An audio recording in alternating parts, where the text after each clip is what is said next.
మీ అందరికీ నమస్కారం అండి. ఇప్పుడు వరకు మేము డ్యూటీ చేస్తున్నాము, రాయడానికి వెళ్తున్నాము. సర్వే అన్నమాట, సమగ్ర సర్వే అని చెప్పాను కదా. పర్సనల్ డీటెయిల్స్ అడగడానికి వెళ్తున్నాము. చాలామంది అనేది డీటెయిల్స్ అనేది ఇవ్వట్లేదు.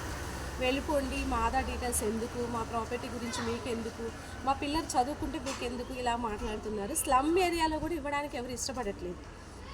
ఓకేనా? ఎందుకు అనంటే ఇస్తే మీకే బెనిఫిట్స్ ఉంటాయి, ఇవ్వకపోతే తర్వాత ఎందుకు ఇవ్వలేదురా అని చెప్పి బాధపడాల్సి వస్తుంది. మీరు దయచేసి మీలాంటి వాళ్ళందరూ కొంచెం మేలుకోండి. ఇంతకు ముందంటే మనము సర్వే చేసినప్పుడు కొంతమంది డీటెయిల్స్ ఆగిపోయినాయి.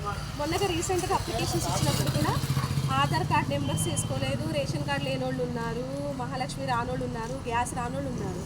పైగా క్యాస్ట్ తక్కువ ఉన్నోళ్ళు అయితే వాళ్ళకి రిజర్వేషన్స్ వస్తున్నాయా, పిల్లల చదువు విషయంలో ఏమైనా స్కాలర్షిప్ కావాలా, అన్ని డీటెయిల్స్ ఇందులో ఉన్నాయి. అది మీరు అర్థం చేసుకోవట్లేదు, మీరు డీటెయిల్స్ ఇవ్వట్లేదు, పంపించేస్తున్నారు మమ్మల్ని.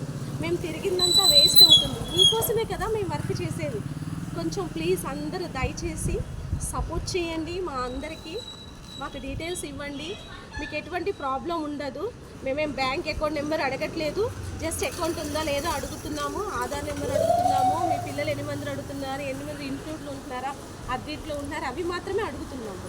ఆ డీటెయిల్స్ అని చెప్పండి దయచేసి. మేము ఇవ్వము, మాకు అవసరం లేదు, మాకు ఏం పర్వాలేదని అంటే ఏపీ నుంచి వచ్చి కూడా ఇక్కడ అందరూ చాలామంది ఉంటున్నారు, ఇక్కడ నివసిస్తున్నారు. వాళ్ళు కూడా అక్కడ ఆధార్ కార్డు ఉన్నాయి కానీ ఇక్కడ ఉంటున్నారు. కానీ వాళ్ళు ఇక్కడ కూడా కౌంట్లో ఉంటున్నట్టేగా, ఇక్కడ బతుకుతున్నట్టే కదా. ఒకసారి ఆలోచించండి, అందరు ఇవ్వండి, మర్చిపోకండి. సరే, థ్యాంక్ యూ సో మచ్. జై తెలంగాణ.